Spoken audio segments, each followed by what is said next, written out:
پہلے تو میں نے مسلمانوں کے اخلاق سنے تھے، اب تو میں نے دیکھ بھی لیے۔ پر یہ بتا جب 12,000 آیا تھا جان کیوں نہیں چھڑائی؟ تو حضرت چارہ کاٹتے کاٹتے رو پڑے، فرمانے لگے تو نہیں نہ جانتا یہ بیٹیاں سانجی ہوتی ہیں، پتہ نہیں نا؟ میرے رسول پاک نے تو حاتم تائی کی بیٹی کے سر پہ کپڑا رکھ کے کہا تھا بیٹیاں برابر ہوتی ہیں، تو یہ نہیں پتا جب اس کی 6 بیٹیوں کی شادی ہوئی ہے میرے اندر روحانیت کتنی بڑی ہے۔ فرمایا پھر 12,000 آیا ہے تو 2-4 بچیاں پھر گئی ہیں، تو یہ نہیں پتا میں اندر سے راضی کتنا ہوں، میں تیری نوکری کرتا رہوں گا، پتہ نہیں اللہ کتنی بیٹیوں کو بیاہ دے گا۔ اتنا رویا وہ عیسائی کے پیروں میں بیٹھ گیا، کہنے لگا بابا میں نے تیری مخالفت کی ہے پر تیرے قریب آ کے پتہ چلا ہے کہ تو بہت اونچے اخلاق کا مالک ہے، اور اگر تیرا یہ مقام ہے تو تجھے اخلاق سکھانے والے محمد عربی کی شان کتنی ہوگی۔ ظالم کی بولیے جاتے نہیں لوگ جھوٹے گواہ بن کے، وکیل صاحب کو نہیں پتا ہوتا کہ یہ بندہ مجرم ہے جو میرے پاس آیا، کیا مجرموں کے وکیل نہیں ہوتے؟ بولے تو اس کو پتہ نہیں ہوتا وکیل صاحب کو کہ یہ صاحب مجرم ہے، میرے پاس مقدمہ لے کے آئے، اور اگر بے ادبی نہ ہو جائے تو میرا خیال ہے قاضی عدالت کو بھی پتا ہوتا ہے کہ مجرم کون ہے اور مظلوم۔ میرے نبی پاک صلی اللہ علیہ وسلم نے اس قدر زیادہ سختی فرمائی اس مسئلے میں، فرمایا جس کو پتا تھا کہ فلاں آدمی ظالم ہے، ظلم کر رہا، پھر وہ ظالم کا گواہ بنا یا اس نے ظالم کی مدد کی، کتنی کی؟ شارحین لکھتے ہیں چاہے اس نے ایک جملہ بول کے کی، چاہے ایک، سارے بولیے، چاہے ایک غریب کو اس نے ظلم کیا تو کہتے ہیں علاج یہ سی، چاہے ایک جملہ بول کے کی، شارحین اس حدیث کی شرح میں لکھتے ہیں ایک جملہ بول کے چاہے مدد کی، جس بندے نے کسی ظالم کی مدد کی کسی مقدمے میں یا کسی صورت میں اور اسے پتا تھا یہ ظالم ہے، میرے نبی پاک صلی اللہ تعالی علیہ وسلم فرماتے ہیں اگر اس نے مدد کی، ابھی ظالم کی بات نہیں ہو رہی، ظالم کے مددگار کی بات ہو رہی، اگر کسی نے ظالم کی مدد کی تو حضور فرماتے ہیں خدا بھی اس سے بری و ذمہ ہے، رسول بھی اس سے بری و ذمہ ہے۔ سنبھال کے رکھے اپنی نمازیں، قربانیاں، حج، زکوٰۃ سنبھال کے رکھے۔ اگر ظالموں کا مددگار ہے، الیکشن آ لینے دے، آپ کو نظر آ جائے گا کون کون ظالموں کا مددگار ہے، نظر آ جائے گا۔ اپنی جیب سے لوگ پیسے دے کے ظالموں کی مدد کریں گے، ان کے فلیکس چھپوائیں گے، بورڈ لگوائیں گے، جیبوں سے پیسے دے کے۔ ہم نے خود آگ لگائی ہے چمن میں اپنے، بے سبب گردشی ایام کو الزام نہ دو، ہم نے خود نور کا ظلمت سے کیا ہے سودا، کر کے توہین سحر شام کو الزام نہ دو۔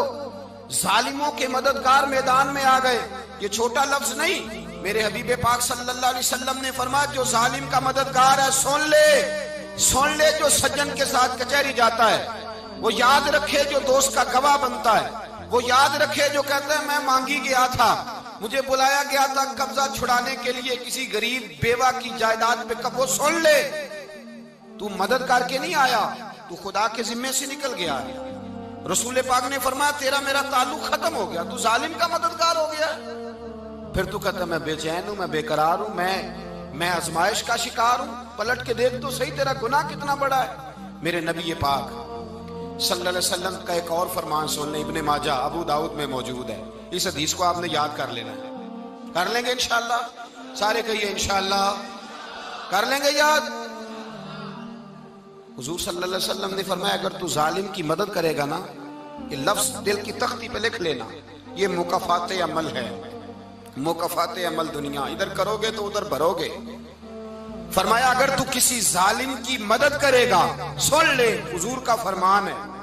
اگر تو ابن ماجہ ابو داؤد سیاہ میں موجود ہے، فرمایا اگر تو کسی ظالم کی مدد کرے گا تو رب تعالیٰ مرنے سے پہلے تیرے اوپر بھی ظالم کو مسلط کر دے گا، تیرے اوپر بھی ایک دفعہ ظلم ضرور ہوگا اگر تو ظالم کی، وہ کسی صورت میں بھی ہو سکتا ہے، کسی صورت میں بھی تیرا بیٹا ہی اٹھ کے ظلم کر دے گا، تو الجھ جائے گا، کسی نہ کسی جگہ تیرے لیے تباہی کا سامان ہوگا، تیرے اوپر ظلم ہوگا، اس لیے کہ تو ظالموں کا مددگار ہے۔ چاہیے یہ تھا کہ تو مظلوم کی مدد کرتا، انسانی ایمانی یقین کا فریضہ سر انجام دیتا، تو ظالموں کا مددگار ہو گیا۔ ٹٹول کے دیکھ لیں، رزلٹ نکال کے دیکھ لیں، ہمارے زمانے میں ظالموں کے مددگار زیادہ ہیں، اتنی لمبی زبانیں نکال کے ظالموں کی مدد کرتے ہیں، بڑے بڑے کالم نویس اللہ نے انہیں قدرت دی لکھنے کی، تو اپنا قلم ظالموں کی مدد میں خرچ کرتے ہیں۔ وہ لوگ جن کو اللہ تبارک و تعالیٰ نے قدرت دی، ہمت دی، طاقت دی، کچھ لوگ ان کے حلقہ احباب میں، وہ اپنے لوگوں کو استعمال کر کے ظالموں کی مدد کرتے ہیں، ظالموں کی مدد کرتے ہیں۔ میرے نبی کریم سید عالم نور مجسم صلی اللہ علیہ وسلم نے فرمایا، اگر تو نے ظالم کی مدد کی تو جب تک تو توبہ نہیں کرے گا رب تجھ سے ناراض ہی رہے گا۔ اللہ تجھ سے، او بھائی جس سے رب بھی ناراض ہو گیا، نہ کھانا نہ پینا نہ سونا نہ جاگنا نہ نیند، پھر تیری ہر چیز تیرے لیے آزمائش ہو جائے گی، پھر تیرا سایہ بھی تیرے لیے خوف کا سامان بنے گا، پھر زندگی جیتی جاگتی لاش بن جائے گی، تو اپنے کندھوں پر اپنی میت اٹھائے پھرے گا جب تو ظالم کا مددگار ہوگا۔ اور نبی پاک صلی اللہ علیہ وسلم نے فرمایا ظالموں کا مددگار بھی ظالم ہوتا ہے، ظالموں کا مددگار بھی، سارے بولے ظالموں کا مددگار بھی نہیں، کو نہیں، آپ سارے نہیں بولے، ایک دفعہ بولے ظالموں کا مددگار بھی، پکی بات ہے، ظالموں کا مددگار بھی۔ اللہ اکبر، جس کا یارانہ ہو، جس کا دوستانہ ہو، جو کہے میں نے نا اس کو اوکھے ویلے کے لیے ظالم کو یاد رکھا ہوا ہے۔ کبھی مشکل میں رکھے نہیں ہوئے لوگوں نے ظالم دوست، کہتے میں نے رکھے ہوئے ہیں، بلکہ ہمارے دیہات میں تو کہتے ہیں میں نے بازو بنائے ہوئے ہیں۔ کس کو بازو بنا لیا؟ ظالم بھی کبھی بازو ہوتا ہے، جو ظلم کی تلوار لیے میدان میں کھڑا ہے۔ قارون، حامان، فرعون، نمرود کا حال نہیں لوگوں نے دیکھا؟ اپنے زمانے میں آپ نے کتنے لوگ نہیں دیکھے جن کے سائے سے، آواز سے لوگ کانپتے تھے؟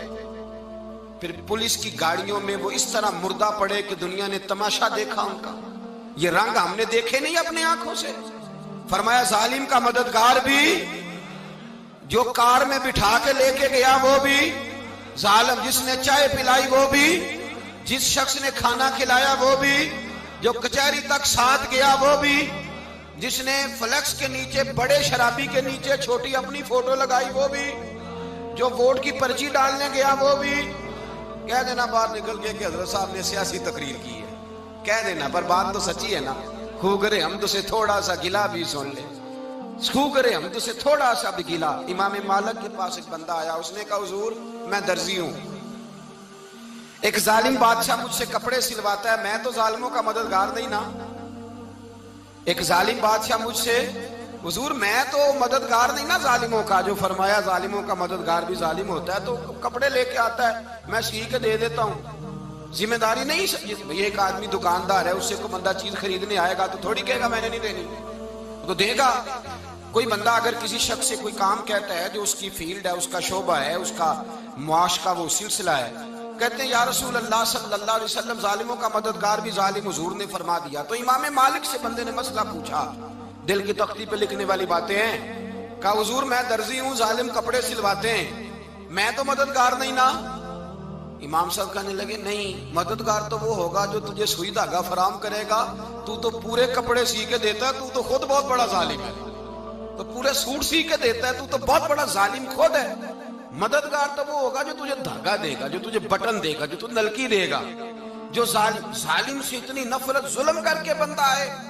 یہاں تو ہمارے زمانے میں ہیرو بن جاتے ہیں لوگ، ظالم ہیرو ہے، لوگ اس سے ڈرتے پھرتے ہیں، گھومتے پھرتے ہیں، اور بہت سارے کم مزاج لوگ اس کے پیچھے ہاتھ باندھ کے پھرتے ہیں۔ ظالموں کی مدد کرنا، ظالموں کے ساتھ رہنا، یہ ظلم ہے، ظلم، یہ زیادتی ہے۔ میرے نبی پاک صلی اللہ تعالی علیہ وآلہ وسلم نے ارشاد فرمایا، یاد رکھو رب فرماتا ہے میں مظلوم کی مدد ضرور کروں گا، چاہے جلدی کروں چاہے دیر سے کروں، میں مظلوم کی مدد۔ اور حضور صلی اللہ علیہ وسلم نے فرمایا ہے، حضرت معاذ بن جبل کہتے ہیں حضور نے مجھے یمن کا گورنر بنایا، جب میں جانے لگا نا تو حضور نے بڑی نصیحتیں کی، بخاری میں موجود ہے، فرماتے ہیں جب میں پلٹنے لگا تو میرے رسول نے فرمایا معاذ ایک منٹ ٹھہر جا، ایک بات میری یاد رکھنا، اس کو نہ بھولنا۔ کہا حضور کیا؟ فرمایا دیکھنا کسی پہ ظلم نہ کر بیٹھنا، کہیں تجھ سے زیادتی نہ ہو جائے۔ محبوبہ پھر حضور نے فرمایا سن میرے معاذ،